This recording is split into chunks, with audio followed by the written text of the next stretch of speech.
The Tennessee Titans must sign a veteran receiver, and Amari Cooper would be a perfect fit. That and more on today's edition of Locked On Titans.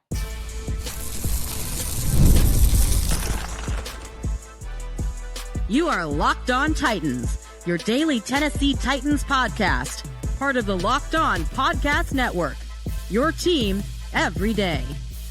Welcome to the Locked On Titans podcast. I am your host, Tyler Rowland, Titans fans. Today's edition of the Locked On Titans podcast is brought to you by Gametime. Download the Gametime app, create an account, use the code LOCKEDONNFL for $20 off your first purchase. On today's show, we're going to look at what's left on the free agent market. I'm going to go over numerous positions, go over numerous options that are still available, and tell you who the best fit for the Titans are and why. Before I dive into the free agent market that still stands, do want to thank you for making the Locked On Titans podcast your first listen each and every day. Remember, Monday through Friday, Tennessee Titans content all year round, always for free. Make sure that you get subscribed, stay subscribed. It's your team every day. Speaking of every day, shout out to my everydayers out there tuning in Monday through Friday. Couldn't do it without you guys. If you aren't an everydayer, you need to be one, because this time of year, there's always breaking news.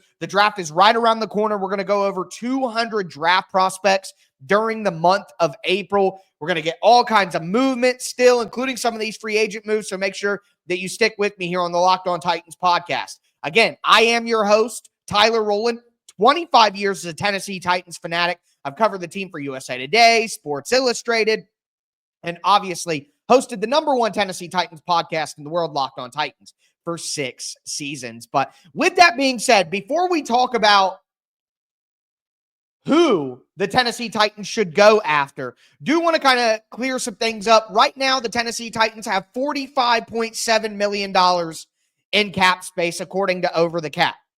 That does not include Draymond Jones, Xavier Woods, and Corey Levin.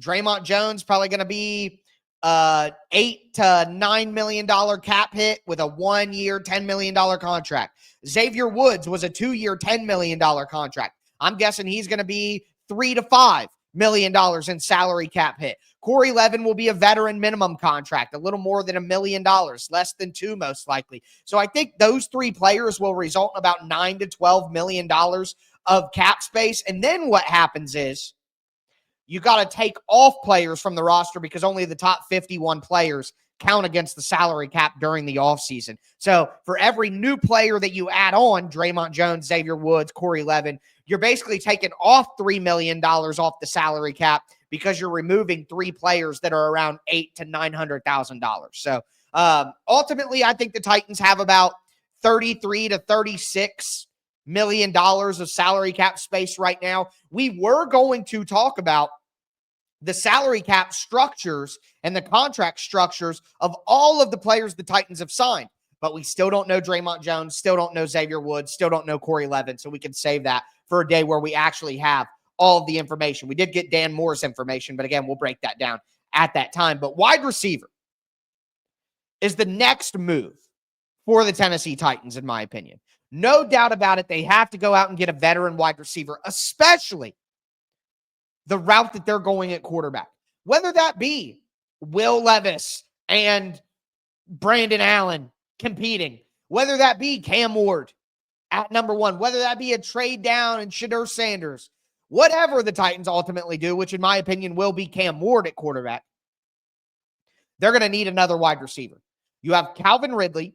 I'm not including Treylon Burks in this discussion. He is a ghost. You cannot count on Treylon Burks for anything. Quite frankly, I'd cut Treylon Burks, trade Treylon Burks, whatever it takes. I wouldn't have him on the team next year. But you have Calvin Ridley at number 1 wide receiver. And then right now, your number 2 is Van Jefferson. Ugh. And then right now, your number 3 is Jaquan Jackson, Bryce Oliver, Colton Dowell. What are we talking about here? No matter what, the Tennessee Titans need to go out and get another wide receiver. And the initial group of wide receivers that I was interested in was the smaller, shiftier, third-tier group. Rondale Moore, Elijah Moore, a guy like Olamide Zaccheaus, who was signed, a guy like Greg Dortch, who was signed, a guy like McCole Hardman. Those guys made sense. But now some of those options are off the table. And looking at the Tennessee Titans' current situation at wide receiver, even if they even if they get Luther Burden or Emeka Egbuka or Matthew Golden or whatever in the draft, even if one of those guys falls to 35 and the Titans end up with them magically, they still need another wide receiver. They still need another veteran wide receiver. So I think that a guy like Amari Cooper would be absolutely perfect. And look what Cooper Kupp just got. Cooper Kupp basically just got a 1-year, $15 million deal. Like, we can call it whatever we want, 3 years, $45 million. It's a 1-year, $15 million deal. And Cooper Kupp is probably at the top end of the range of this grouping. Amari Cooper, Keenan Allen, Stephon Diggs. I would imagine that out of those 3 veteran wide receivers, Diggs, Allen, and Cooper, with Allen coming off being banged up, Diggs coming off an ACL, Amari Cooper coming off a year where he had some injuries, he had a lot of drops. He wasn't very productive for Buffalo when they needed him. He was okay. But considering that, I think these wide receivers that we're talking about right now probably get a 1-year, $12 million deal. Tyler Lockett is another name I'll throw in this group, although it feels heavily reported that he's going to go to the Raiders eventually. But either way, he would be in this group. Pay these guys 1 year, $12 million. It's a 1-year deal. I don't want to commit to any of these old veteran wide receivers for a long time, but think about what the Titans just did with Kevin Zeitler. They gave a 35-year-old guard a 1-year deal for $9 million. Is Kevin Zeitler a long-term solution at right guard? No. Is he a solid veteran that can support your team and that can fill a spot for a season to give you competent play in an important starting role? Yes, that's what. So what I want for the Titans is I want Kevin Zeitler at wide receiver. And Kevin Zeitler at wide receiver is Amari Cooper, is Keenan Allen, is Tyler Lockett. I don't know about Stephon Diggs. He's a major diva, and for where he's at this point in his career, I don't think it would be worth it having him in the locker room and on the sideline, and he's coming off the ACL. So Diggs is at the bottom of my list. Amari Cooper is at the top. But then I'd probably go Keenan Allen and then Tyler Lockett and then Stephon Diggs. And if you want to go with some younger guys, these guys are options, but I just don't think that they really do what the 3 veterans do. Deontay Johnson, no way. Don't want anything to do with him. DJ Chark, though, Josh Reynolds, Terrence Marshall, those are some options that are maybe bigger guys that aren't as old, but they may not be as old, but they aren't as reliable either, even for where those players are at in their career. But again, I think the Titans, you have Calvin Ridley, you draft a wide receiver in the top 100, you add Amari Cooper, you have Van Jefferson. Bryce Oliver, I think, is going to step up and play a role. You could always bring back Tyler Boyd if you needed more in the slot. Then you at least give Cam Ward a fighting chance with that wide receiver group. But either way, wide receiver isn't the only position that the Tennessee Titans need. They have 2 needs on defense now. They're going to need another edge rusher, and they're going to need a cornerback now. So we're going to talk about that and who's available there. Do want to let you guys know, though, that today's episode is brought to you by Gametime. Imagine watching your favorite team live and feeling that energy from the crowd, witnessing an unforgettable moment. There's nothing like experiencing a big game in person. And now with the college basketball tournament starting, getting tickets shouldn't be stressful. That's where Gametime comes in, making it easier than ever to grab last-minute seats at unbeatable prices. You have Gametime Picks, the excellent feature where they can actually curate the best value on tickets for sports, concerts, comedy, theater, and send them directly your direction. You can check out the lowest price guarantee. They have a panoramic view from your seat so you know what you're going to be looking at. No surprise fees. Take the guesswork out of buying tickets with Gametime. Download the Gametime app, create an account, use the code LOCKEDON for $20 off your first purchase. That's Locked On, LOCKEDON, for $20 off. Download the Gametime app today. Last minute tickets Lowest price, guaranteed.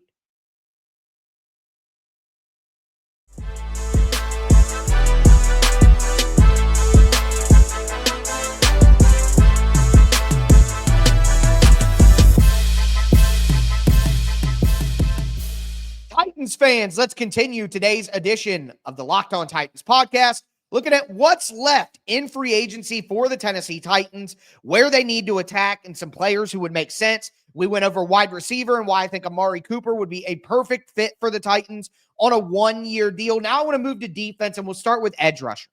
So the Tennessee Titans went out and got Draymond Jones.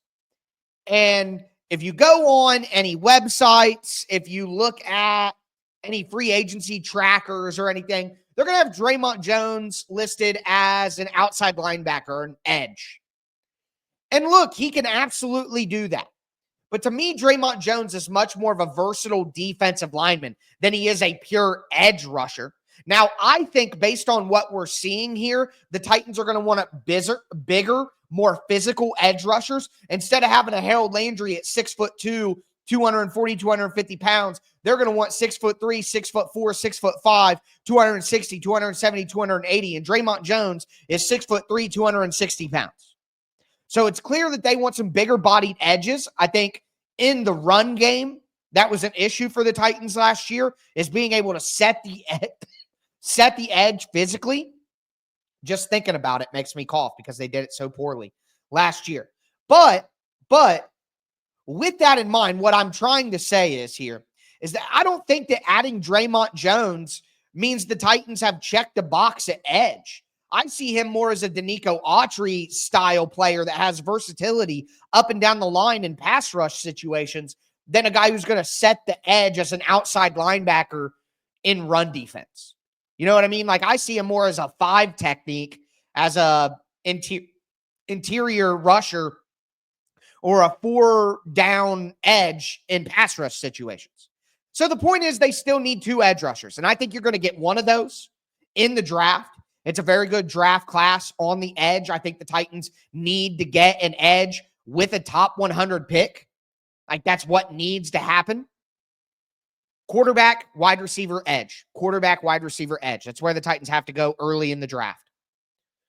But adding that next veteran edge rusher is key. And I think a guy who, and again, this is a theme here, I'm following the pattern that the Tennessee Titans have laid out for us. 1-year deals with quality veterans who can hold down the fort for a season and give you flexibility in the draft. Zadarius Smith. Makes a ton of sense for the Titans. Give him a 1-year, $10 million deal with some incentives. He's an older player, but still a productive part of a rotation. And when you inevitably take an edge rusher in the draft, when you have a guy like Jalen Harrell, when you have a guy who's a veteran, but Arden Key, who I don't think would, it wouldn't be a problem for Arden Key to have some strong leadership. Zadarius Smith as a 1-year option at edge rusher, paired with a top 100 edge rusher in this good draft class, paired with Draymond Jones being able to play a little bit on the edge if needed, paired with Arden Key already being a guy who was a starter on the edge for you last year, paired with a guy like Jalen Harrell, who has a 7th-round pick, found a way to get some rotation snaps and should take another step up. Now you have a competent edge rush group. Yes, you're still missing the top-end, high-end edge rusher that you need, but you at least have a competent group now that's better than the group that you had last year. Now, outside of Zadarius Smith, I continue to say Charles Omenihu, who had a good run with the Kansas City Chiefs, coming off an injury. If he's healthy, the Titans should bring him in on a 1-year, $7 million, 1-year, $8 million deal. That would be fantastic, but he isn't a pure edge rusher, in my opinion. Some of that D-line versatility like with Draymond Jones. Maybe you go with a guy like Dennis Gardeck, who's 30 years old, who had a great season with Arizona last year before he tore his ACL. Is he healthy? If he is, he could come in. Lorenzo Carter. DeMarcus Walker is another guy who I think is more like Draymond Jones. Probably not an option. He's not a pure edge rusher, more of that inside-outside versatile guy. But maybe the Titans just want to stack up on those kind of guys. They could bring in a Travis Gibson, a guy who was with the Titans for a little bit 2 seasons ago. Edge rusher. He's a pure edge rusher. Von Miller, Matt Judon, Preston Smith, the older guard. Maybe they just throw a 1-year deal at one of those guys to come in and rush the passer. I don't really want any of those guys, if I'm honest with you, though. But the Titans definitely still need to add on the edge one more veteran player who's a pure edge rusher before they go into the NFL draft. I don't think it has to happen immediately. It could be third wave of free agency right after the draft, something like that. But they definitely do still need it. They need a cornerback now, too. And maybe the Titans say, hey, we'll get a cornerback on day 3 of the draft. We have our top 4 with Snead, JBJ, Roger McCreary, and Darrell Baker. We have our top 4. We'll get another wide receiver on day 3 of the NFL draft to develop. Just like we did with Jarvis Brownlee Jr. in the 5th round. We'll do that again. Maybe they do that. But I think there's also a chance that the Titans just go out and get another veteran cornerback so that they don't have to use a draft pick on a cornerback. And a guy like Asante Samuel Jr. is the top of the market. Now, Asante Samuel Jr. probably wants to be a starter. And I think the reason that Cheeto got cut is because the Titans told him, you're not starting this year. Jarvis is. Rodgers in the slot, Snead, Jarvis on the outside. Sorry, Cheeto, you're going to be our 4th cornerback. And he said, I don't want to do that. And the Titans said, fine, we'll just cut you. We'll save $12 million in cash. So if that's the case, then I would imagine that the Titans still want a veteran cornerback as their cornerback 4 so that Darrell Baker can be cornerback 5. And again, they don't have to draft a cornerback in a draft class that isn't great at cornerback. This is not a great cornerback draft class by any stretch of the imagination. So with that, if Asante Samuel Jr. wants a starting role and he's not going to do it, then maybe a guy like Kendall Fuller. Maybe a guy like Rasul Douglas. Maybe a guy like Shaq Griffin. Avonte Maddox. Rock Ya-Sin played for Denard Wilson in Baltimore. I keep thinking he would be a solid option. Akello Witherspoon has starting experience. The Titans still need to bring back Justin Hardy, who is a cornerback, technically, but is really just a special teams ace. Now, these type of signings, again, I would not expect them to happen soon. Probably a couple of weeks from now, maybe after the NFL draft, but these would all make sense. Now, there are a couple of needs that the Tennessee Titans have that they could go at in the NFL draft, but they're needs that we don't talk about very often. And if the Titans don't want to use a draft pick at one of these positions, then they do need to go out and get a free agent. I'll tell you what positions those are and who they should look at. The NCAA tournament is here, and so is the Bracket Breakdown. Locked On Podcast Network and Amazon Fire TV channels are teaming up to deliver NCAA tournament coverage like never before. Watch studio shows featuring former players and Locked On's local experts as they guide you through every upset, buzzer beater, and bracket matchup. Stream it all for free on Amazon Fire TV channel. Search Bracket Breakdown to see it all for free. It's your team every day.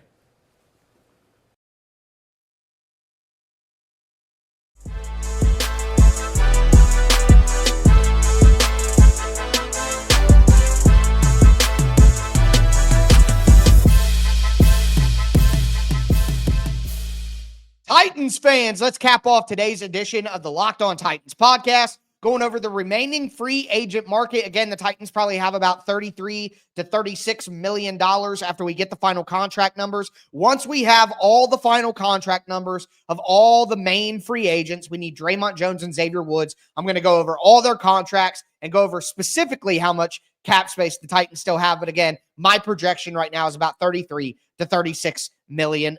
We talked wide receiver, we talked edge, we talked cornerback. Now I want to go to some positions that don't get a lot of buzz. Before I dive into them, I do want to thank you again for making Locked On Titans your first listen. Make sure that you get subscribed, stay subscribed. For your second listen, check out Locked On NFL. I'm the host of Locked On NFL for the Locked On Podcast Network. I would appreciate your support over there. You get your Titans news here with me in under 30 minutes every day. Get your NFL news with me in under 30 minutes every day. But Running back is a position that we have not talked a lot about, and purposefully. I have said consistently, I do not want the Titans to spend any money at running back. They have Tajay Spears. They have Tony Pollard. Go draft a running back in the draft. This is a very good draft class at running back. There's maybe 30 running backs that might get drafted in this year's draft. If there are 30 running backs that get drafted, the Tennessee Titans can certainly draft one of them. So that is my preference. That is what I want the Titans to go out and do. I want them to draft a running back who is a power running back. I've said it since the end of the season. Tony Pollard was never meant to be a Derrick Henry bell cow back like he had to be last year. And we saw him start to break down physically at the end of the year from trying to carry that level of production and that level of work. He can't do it. He needs a secondary running back to help spell him. That is what Tajay Spears was meant to be. But Tajay Spears, whether it be concussions, whether it be soft tissue, could not stay on the field last year. When Tajay Spears is on the field, he looks awesome. But he just consistently got hurt last year. And going into 2025, you cannot take the chance and you cannot take the risk of leaving Tony Pollard on an island again like you did last year. Or again, he will break down this year. He will not be able to stay as healthy as he stayed last year, and he could barely stay healthy last year because of all the workload and touches that he had to take on. That is not what Tony Pollard was meant to be when he was signed. He was not meant to be Derrick Henry as a bell cow. He was meant to be part of a committee. Maybe he can be the lead back in a committee, but he has to be in a committee, and you can't count on Tajay Spears to be healthy. And even if both of those guys are healthy, Tony Pollard and Tajay Spears, neither of them are power backs. Neither of them do I trust consistently in short yardage situations, in 1 yard, goal line type stuff. You need a bigger power, bigger bodied back who is more natural in that area of the game. And that is why Jamal Williams, if the Titans do go with a free agent running back because they don't want to go in the draft, then they need to get a power back who can be that kind of back. And Jamal Williams, coming off being released by the Saints, would fit that mold perfectly. Gus Edwards is another guy who would fit that mold perfectly. This is definitely a reach because I don't think that this player would agree to this kind of role. But Nick Chubb would make sense. And Bill Callahan knows how to block best in front of Nick Chubb. Deontay Foreman, a return to Tennessee, another power back with still a little bit of speed. He's getting older, but as a third running back, that would be fine. Trey Sermon is a young guy who played for the Colts last year. Maybe the Titans give him a chance. Either way, the Titans need a third running back, and they need to either get a free agent or get someone in the draft, and I prefer the draft, but whoever they get needs to be a power back with a bigger bodied, solid, thick build. That's what they need to pair with Tajay Spears and Tony Pollard. Quit thinking about a running back committee as just an RB1 and an RB2. Let's start thinking about the committee with 3 running backs, and then it makes a ton of sense where Tajay is the short, electric, smaller guy. Tony Pollard is the do-it-all versatile back. And then you have a power back. And then Tony Pollard is kind of the in-between of Tajay Spears and the power back. Anyways, moving on, tight end. It's a really, really good tight end draft class. So if the Titans want a third tight end behind Josh Wiley and behind Chigakonkwo, then they need to go get one. Chigakonkwo is going to be a free agent after the year. Josh Wiley will be a free agent after the year after that. Like, the Titans need tight end a little bit more than people are talking about. And look, David Martin Robinson and Thomas Odukoye have to step up. They got kept on the roster last year because they were going to develop into somebody who the Titans could actually use this year. So maybe the Titans say, hey, we have those 4 tight ends. We don't need tight end at all this offseason. And that would be fine. But if they want an older veteran to fill the Nick Van Ette role, Tyler Conklin, Gerald Everett, Mo Alley Cox, CJ Uzomah, Irv Smith, all could make sense. But again, like with running back, if the Titans do want to add somebody, and they probably will need to add at least one body at those spots, they need to do it in the draft. That would be my preference. But if they go in free agency, those are the names I'm interested in. I do want to say one last thing. I still want the Titans to go get Jedrick Wills. He's only 26 years old, still has a development option available to him. He's still a guy that played his best under Bill Callahan. He can play right tackle. He can play left tackle. If the Titans want to get the best swing tackle that they could possibly get, their primary backup tackle, cut Nicholas Petit-Ferrer, save $3 million, sign Jedrick Wills for that $3 million, and that's the move the Titans need to make. But that's the options they have remaining in free agency. Again, hopefully tomorrow we have more contract details and we can have a little financial episode. But if not, then we'll push the financial episode to the last episode of the week, and we'll talk about some trade options for the Titans, because I think some low-end trades with some day 3 draft picks could be on the menu for the Tennessee Titans. But that's going to do it for me today, folks. As always, I am your host, Tyler Rowland, and this was Locked On Titans.